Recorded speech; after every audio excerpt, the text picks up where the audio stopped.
I mean, ano po, ngayon lang po ako na-surprise ng mama ko. Ano po. Sir, good morning po. Opo. Sir, dito gaho nakatira yung batang si Jan Aris Villanueva. Nasaan po pala Aris! si Otoy? Aris! May naghahanap sa iyo!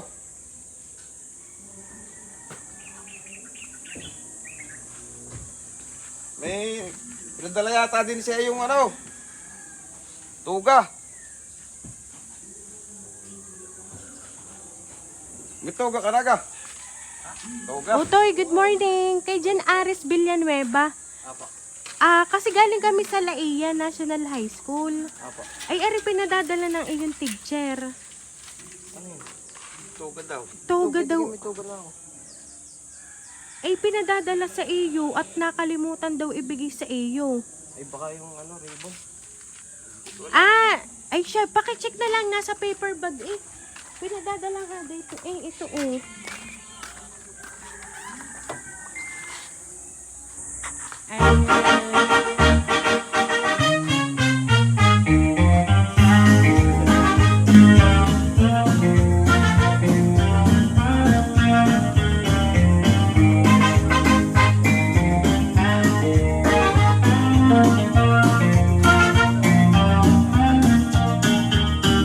Ayan, Sir Jan Aris!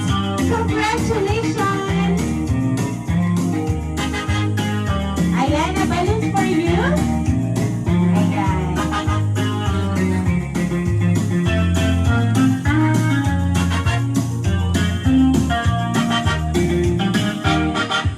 Ayan, and syempre makaka-receive ka ng award na 1,700 money bouquet ngayon ang graduation mo. Ayan. And now, meron lang akong babasahing message para sa'yo sa nagpahatid ng congratulations surprise para sa'yo, Jan Aris.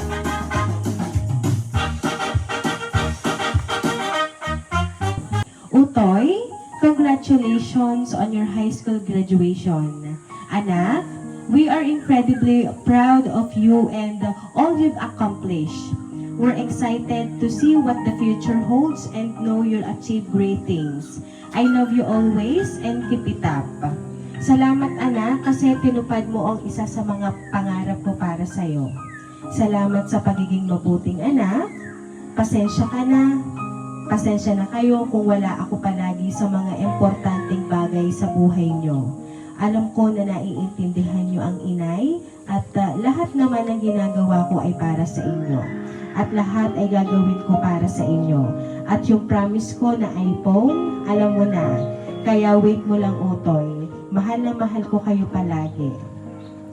Ayan, nagmamahal, inay.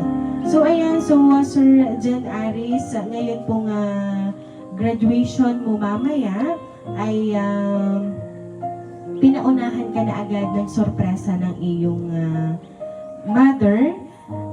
And sabi nga niya, sa mga ganitong importanteng okasyon sa buhay mo ay wala siya. Pero nauunawaan mo naman kasi mabuti kang bata at ang ginagawa ng iyong mother sa ibang bansa ay para sa inyo, para sa inyong future. So ngayon, ano ba ang gusto mong sabihin sa iyong mother sa ipinadala niyang graduation surprise para sa iyo? Ano po, ang nagpapasalamat lang po ako ng marami. Kasi po, hindi ko po inaasahan na bibigyan niyo po ako ng surprise. Kasi ngayon lang po ako I mean, ano po, ngayon lang po ako na-surprise ng mama ko. Ano po. Yun lang po, mahal na mahal ko po kayo.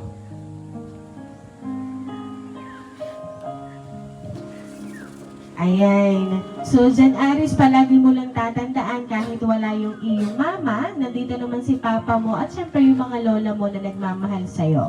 Ayan. Kaya naman na Jan Aris, once again, congratulations!